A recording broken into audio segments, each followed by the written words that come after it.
महामन। सभी देवताओं में विष्णु, नदियों में जैसे गंगा, पुराणों में महाभारत, वेदों में सामवेद, इंद्रियों में मन जैसे श्रेष्ठ समझे जाते हैं, वैसे ही पुराण और एवं वेदों का सर्वस्व इस व्रत को शास्त्रों ने कहा है। उसे एकाग्र मन से श्रवण करो। इसी व्रत के प्रभाव से ही तुमने मेरा अर्दासन प्राप्त किया है। तुम मेरी परम प्रिय हो, इसी कारण वह सारा व्रत मैं तुम्हें सुनाता हूँ।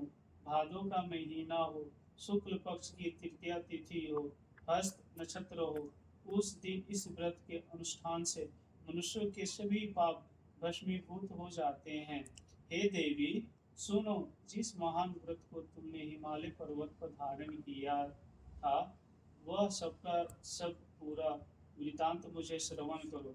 श्री पार्वती जी बोली, भगवान, वह सर्वोत्तम व्रत मैंने किस प्रकार किया था, यह सब है माहेश्वर, मैं आपसे सुनना चाहती हूँ। शिव जी बोले, हिमालय नामक एक उत्तम महान पर्वत है। नाना प्रकार की भूमि तथा वृक्षों से वह शोभायमान है। अनेकों प्रकार के पक्षी वहाँ अपनी मधुर बोलियों से उसे शोभायमान कर रहे हैं, एवं चित्र विचित्र मृगादिक पशु वहाँ विचरते हैं। देवता, गंधर्व, सिद्ध, चारण एवं गुम्मक प्रसन्न होकर वहाँ घूमते रहते हैं। गंधवर्जन गायन करने में मग्न हो रहते हैं। नाना प्रकार की वैडूर्य मणियां तथा सोने की ऊंची ऊंची चोटियों रूपी भुजाओं से आकाश पर लिखता हुआ दिखाई देता है। उसका आकाश से स्पर्श इस प्रकार से है, जैसे कोई अपने मित्र के मंदिर को छू रहा हो। वह बर्फ से ढका रहता है। गंगा नदी की ध्वनि से वह सदा शब्दमान रहता है।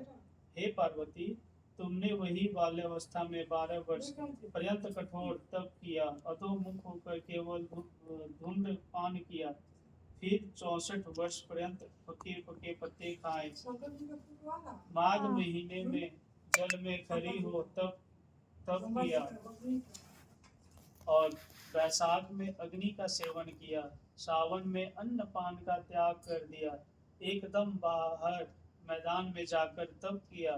तुम्हारे पिताजी तुम्हें इस प्रकार के कष्टों में देखकर घोर चिंता से व्याकुल हो गए। उन्होंने विचार किया कि यह कन्या किसको दी जाए। उस समय ब्रह्मा जी के पुत्र परम धर्मात्मा श्रेष्ठ मुनि श्री नारद जी तुमने देखने के लिए वहां आ गए। उन्हें अर्घ्य आसन देकर हिमाचल ने उनसे कहा, हे श्रेष्ठ मुनि, आपका आना शुभ हो। बड़े भाग से ही आप जैसे ऋषियों का आगमन होता है। कहिए, आपका शुभ आगमन किस कारण से हुआ।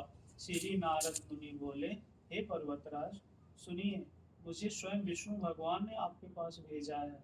आपकी यह कन्या रत्न है। किसी योग्य व्यक्ति को समर्पण करना ही उत्तम है। संसार में ब्रह्मा, इंद्र, शंकर इत्यादि देवताओं में वासुदेव श्रेष्ठ माने जाते हैं। उन्हें ही अपना कन्यादान उत्तम है।